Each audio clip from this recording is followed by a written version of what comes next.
अलिबाग तालुक्यातील नागाव परिसरात आज सकाळी बिबट्या दिसल्याने एकच खळबळ उडाली।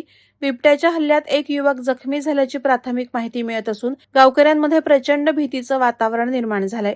मिळालेल्या माहितीनुसार दिनांक 9 डिसेंबर रोजी सकाळी 11 वाजण्याच्या सुमारास नागावमधील बालू सुतार यांच्या घरासमोरील वाडी परिसरात प्रथम बिबट्या दिसला।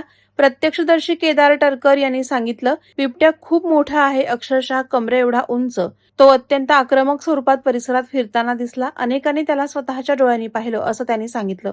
यानंतर काही क्षणातच बिबट्या HDFC बँक परिसरातून पुढे सरकत नागाववाडीकडे गेला। घटनेची माहिती मिळताच शाळा प्रशासनानं तातडीनं विद्यार्थ्यांना वरच्या हॉलमध्ये सुरक्षित ठिकाणी हलवलं।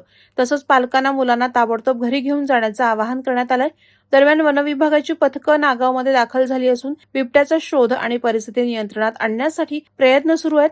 ग्रामस्थांनी शक्यतो घराबाहेर न पडणं, लहान मुलांना घरात ठेवणं तसंच एकट्याने अथवा समूहानं बाहेर फिरणं टाळावं असा सतर्कता संदेश प्रशासनाकडून देण्यात आलाय। नागावमध्ये वाळंजपारोडा एरिया आहे, तिथे एक बिबट्या दिसला म्हणून आमचे मित्र बाळू सुतार, अमित वर्तक आणि सगळे बघायला गेले। त्यांच्यावर अटॅक पण केला, एकाचं नाकच फोडलंय, तोंड फोडलंय। आता बरेच लोक तिथे आलेले आहेत आणि जवळजवळ सगळ्यांनी बघितलंय आणि खूप अग्रेसिव्ह आहे। आता कसा आला, कुठनं आला देव जाणे, पण त्याला आता पकडणं गरजेचं आहे। काही करून फॉरेस्टवाल्यांनी त्याला लवकर पकडून न्यावा ही विनंती। वाडीत कामाला चाललेलं पाड्याला काय समोरून तो आला डायरेक्ट बिबट्या, समोरून आला तर मी फटका टाकला त्याच्या काय, तो मित्राच्या छातीवर बसला,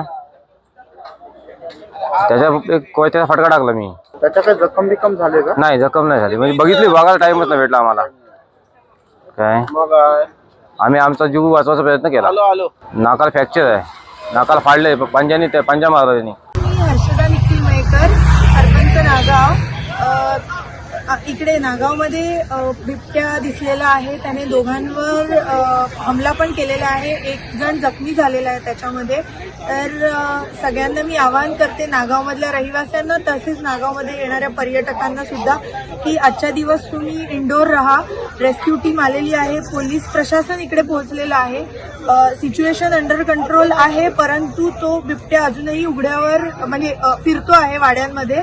तर शाळा आम्ही बंद ठेवल्यात, पण मुलं शाळेमध्ये सुरक्षित आहेत।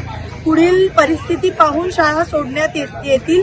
घरात राहून पेरेंट्सनी पॅनिक होऊ नये, तर आणि सगळ्यांनी घरात राहून थोडं प्रशासनाला करत असलेल्या कारवाईला थोडं सहकार्य करण्याची मी सगळ्यांना विनंती करीत आहे। वादळवारा लाईव्हसाठी धनंजय कवठेकर, अलिबाग।